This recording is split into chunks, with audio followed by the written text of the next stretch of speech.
Nanganganib na mabulok ang mga tanim na gulay sa Benguet dahil sa pagtigil ng pag-aani ng mga magsasaka. At ayon naman sa isang grupo, 5,000 mangingisda ang hindi na pumapalaot dahil lugi sa gastos. Saksi si Darlene Kai. Habang maraming tsoper ang hindi makapasada, marami namang mandaragat ang hindi makapangisda. Lunod na sa labis-labis na taas ng presyo ng langis para sa kanilang mga bangka. Higpit ng konting sinturon para kahit pa paano kumain. Nakihirap ang mga tao, yung mga magdaragat. Ito na yung talagang pinaka-worst na dumating sa buhay naming mangingisda na wala ka nang mahuli, mahal pa ang lahat ng bilihin. Yung mga nakapapalaot pa, hanggang 3 kilometro lang ang nararating kaya halos walang mahuli. Sina Michael na 3 oras sa dagat, iilang alimango at isda lang ang nakuha. Mahal kasi ng gasolina eh. So walang kita sir ngayong araw? Wala ho. Paano ho yan? Guto, mabutin. Yung gasolina namin, 200. Bumibenta 200, bawi lang. Wala nang pambigas. Binibenta na raw ng mga mangingisda yung kanilang mga bangka kaysa matuyo at masira dahil nga hindi na sila pumapalaot. Kaya kung dati punong-puno ng bangka itong pampang ng Barangay 14, gayon ay kakaunti na lang ang matitira. Para may ipambili ng pagkain, nangangalakal, nagtatricycle at nagko-construction muna ang ilan. Kaya bago nga matulog, huwag mamuni-muni ka. Ba't ka nakakaganon eh? Wala namang, ang masaklap pa, wala kaming subsidy sa gasolina. Sila meron. Sana naman, maabutan din naman kayo para parehas naman. Kalahati nga raw ng 10,000 miyembro ng pangisda o pagkakaisa ng mga samahan ng mangingisda sa Pilipinas ang tumigil ng pumalaot.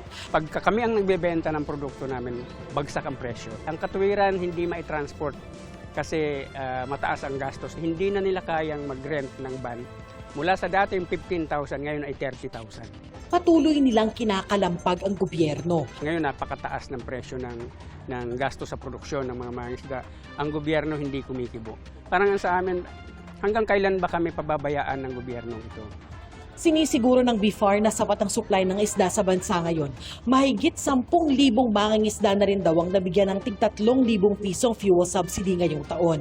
At gusto nating linawin, ang priority natin dito ay yung nanggagaling sa mga 5th class municipality, no? Kasi following the principle of equity, mas gusto nating maabot yung mas nangangailangan. Ito yung mga local government unit na kung saan ang kanilang mga constituents na mga mangingisda ay higit nangangailangan para sa fuel assistance habang hinaharap po nila itong krisis na ito.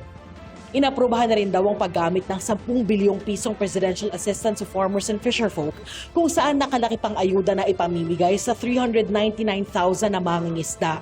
Pero ibig sabihin, marami pa rin sa kabuang 2,2 milyong fisherfolk sa bansa ang hindi kasama sa inisyal na mabibigyan ng ayuda ng BIFAR. After na mabigyan natin at meron ding resources, hindi naman natin sinasabi na dapat sila ay hindi completely mabigyan kasi ang gusto natin inklusibo yung interventions na ginagawa ng pamahalaan.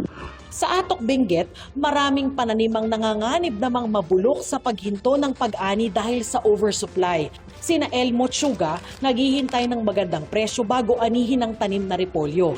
Noong naghatid kasi sila ng ani sa bagsakan sa La Trinidad noong huling linggo ng Marso, 4 to 8 pesos lang kada kilo nila nabenta kaya walang kinita. Wala na.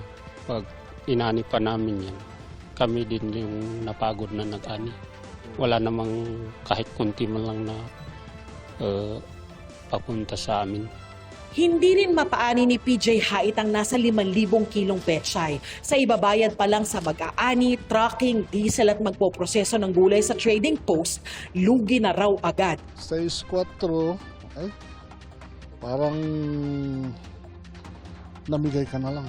Ano ho mangyayari dyan? Mabubulok na rin yan dyan. Nabubulok na talaga. Kasi hindi mo naman makonsum yan. Ang dami. Problema pa sa Atok at iba pang bayan ng Benguet, wala nang nabibiling diesel na kailangan di lang sa pagbiyahe kundi sa demakinang pangdilig. Sinusubukan pang makuha ang panig ng Department of Energy tungkol sa kawalan ng krudo sa Atok. Sinisikap ding makuha ang panig ng DA pero nauna na lang sinabi na kailangan ng mga cold storage facility para sa mga hindi mabentang gulay. Ako si Darlene Kai, ang inyong saksi.